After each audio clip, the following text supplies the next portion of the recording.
शायद 30 साल के आसपास का एक व्यक्ति गाड़ी चला रहा था और उसकी बगल वाली सीट पर एक बुजुर्ग शख्स बैठा हुआ था।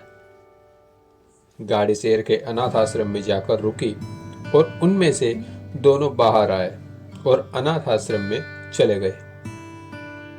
वो व्यक्ति बेटा था और अनाथ आश्रम में उसके बाप को छोड़ने के लिए आया था।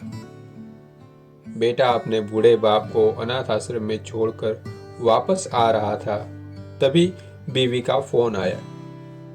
उसने कहा, अपने बाप को ये भी कह दो कि उसे त्योहार पर भी घर आने की जरूरत नहीं है और अब अनाथ आश्रम में ही शांति से जिए और हमें भी शांति से जीने दे। ठीक है, कह दूंगा। बेटा वापस मुड़ा और अनाथ आश्रम में गया तो देखा कि उसका बाप अनाथ आश्रम के मैनेजर के साथ बातें कर रहा था और उसके साथ इतना घुल मिल गया था और हंस रहा था जैसे बरसों से एक दूसरे को जानते हो। बेटे को ये देखकर बड़ी हैरानी हुई।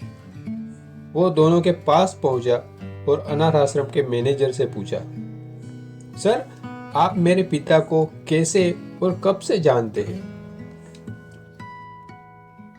उसने मुस्कुराते हुए जवाब दिया, बरसों पहले जब वो अनाथ आश्रम में एक बच्चे को गोद लेने आए थे।